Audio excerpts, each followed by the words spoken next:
Now, the function that you're going to use the most in this course at this time is the linear function. And we've already been working with that because we've been working with straight lines. And you've already heard the term linear function in earlier segments. What I want to do is just kind of bring some of those ideas together in one little piece here. So what our goal is going to be is to graph and determine the domain and range for linear functions. This will hopefully be mostly review for you. Linear functions, FNS for functions, have the form or the pattern f of x equals mx plus b. This is looking an awful lot like the slope-intercept form, y equals mx plus b. And you're allowed to think it's the same thing, that's fine, if it will get you where you need to go. These are, in a practical way, going to graph the same lines. Now, graphing a linear function is basically going to be the same procedure as when, or involve the same procedure as when you graph a line.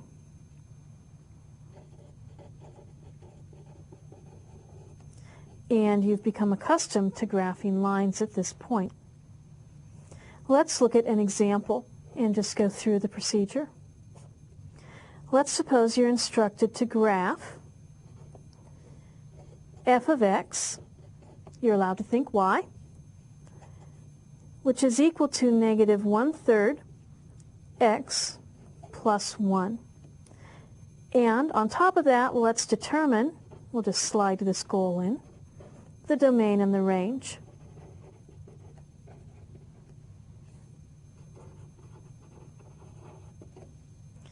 Okay, for a solution for this, f of x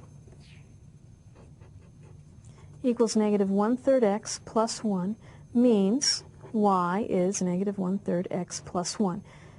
That's how you're going to think about it for this process. Well, what can I get out of this? I have a y-intercept. The y-intercept, because it's in that same pattern as the slope-intercept form, is 0, 1. I have a point. I also can read from this a slope. I have the slope negative 1/3. This is a rise over a run. And it's going to be rising to the left because of the negative sign.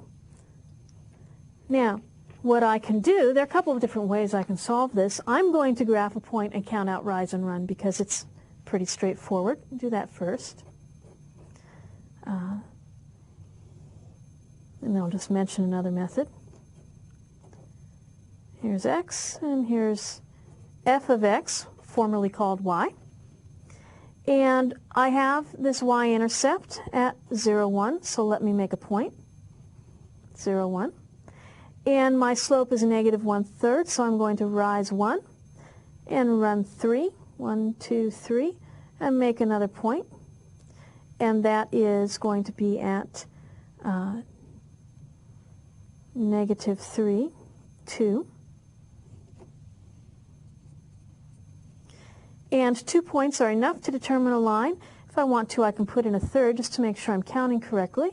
So I can also fall 1 and run 3, as long as I'm keeping my slope falling from left to right.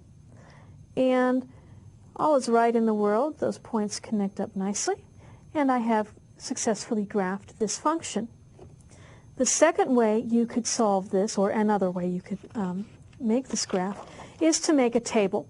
And I'm not going to do that here. I'll just remind you that in graphing you can always make a table, picking some x's and calculating some y coordinates, and then plot those points. Now, the other thing we need to do is determine the domain and range. And this line goes on forever. Any possible value of x can be put in, and our domain is all real numbers, which we can write in interval notation like this, negative infinity to infinity.